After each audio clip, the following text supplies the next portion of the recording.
Welcome to a special Frontiers Health episode of the Pharma Forum podcast.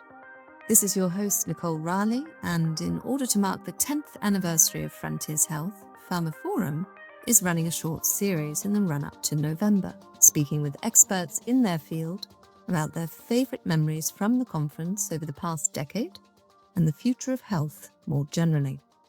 In this episode, I'll be speaking with Startup Health President and co-founder Unity Stoakes, who is also an advisory board member at the Neurotech Collider Lab at the University of California, Berkeley. Welcome, Unity. Thank you, Nicole. It's wonderful to be here. So, as listeners of this special Frontiers Health series will know, Frontiers Health is hosted and powered by Absana, a conference that has emerged as one of the premier global health innovation events. With a strong focus on digital therapies, breakthrough technologies, healthcare transformation, investments, and ecosystem development, it provides an opportunity for practitioners of disruptive health to engage in highly inspirational, informative, grantedly sometimes controversial sessions and conversations, all of which are intended to provide companies, entrepreneurs, and venture capitalists with a useful roadmap, key insights, top-level learning, and unparalleled networking. To kick things off today, though, Unity, perhaps you could introduce yourself briefly to listeners and describe the journey and the passions that have driven you to doing the work that you do today. Wonderful. So my name is Unity Stoakes. For the past 30 plus years, I've been really building at the intersection of technology, science, and design, really for the past 20 years with the goal of transforming global health. I've been the founder of an organization called Startup Health. In the past few years, we launched in 2011, really with the mission to solve many global health moonshots. These are some of the biggest health challenges of our time. So we've been leveraging network effects, collaborative innovation, and really the power of entrepreneurs collaborating together to build faster and change the trajectory of people's health and well-being. We have a portfolio of more than 500 early stage and growth health innovation companies from 32 countries around the world.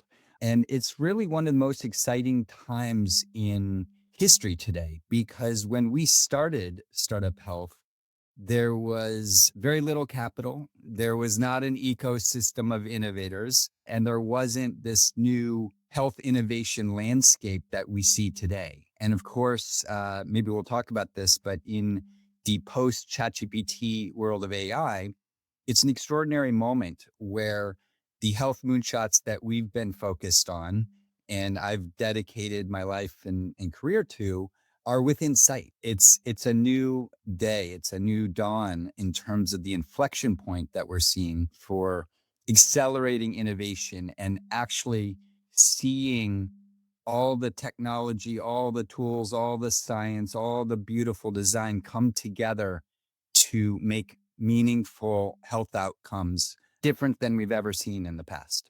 Absolutely. Thank you for sharing that, Unity. So if we focus on this ethos of a health innovation landscape and accelerating innovation, it begs the question, given this is a special Frontiers Health podcast, what has been your favorite memory from a past Frontiers Health conference? I would say hands down, it's the people that I've met. There's a buzz and a magic. There's a vibe, if you will, when you enter the space. It's every Frontiers I've been to is always in a beautiful space, and that kind of changes your feeling when you walk into the room. And then you see these wonderful people who have come from all over Europe, in some cases all over the world. So I've met just extraordinary people. It's expanded my thinking.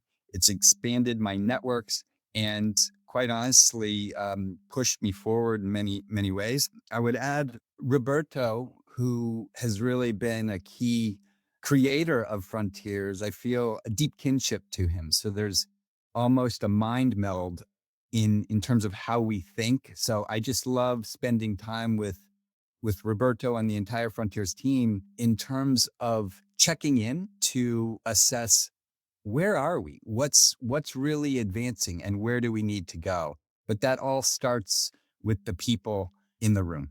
It does indeed. I like this way that you phrased it with the buzz, the magic, and the vibe of Frontiers Health. And for those listeners who have been to a Frontiers Health conference in the past, you'll know exactly what Unity means. And for those who have not yet been, do come and experience it yourselves. So if we turn back to your own work now, Unity, as an entrepreneur committed to addressing health challenges, can you perhaps share with us the 3 key focus areas you're working on at the moment that you feel sits most well with the ethos of Frontiers Health?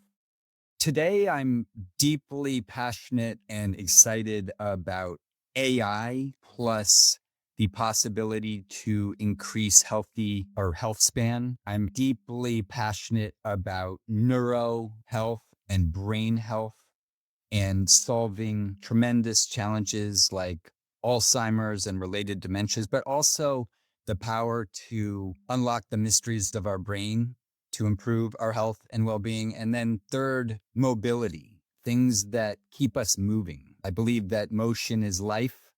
Our ability to keep moving as we age is deeply connected to our health span. And I believe that AI and this new genre of technology is and will help us continue to unlock some of these mysteries for how we not only prevent some of these big challenges, but solve some of these big challenges for humanity. And there's an overarching theme, which is I tend to not focus on specific markets, but I look at the global lens because I believe that the healthcare market is actually an 8 billion person plus opportunity to improve the health and well-being of everyone in the world. So I'm just deeply, deeply excited about this new genre of technology from AI and health, neurotech, brain health, and mobility. Thank you. As you say, this opportunity to help so many throughout the globe in this new era with technology of possibilities, let's phrase it for now, for want of a better expression.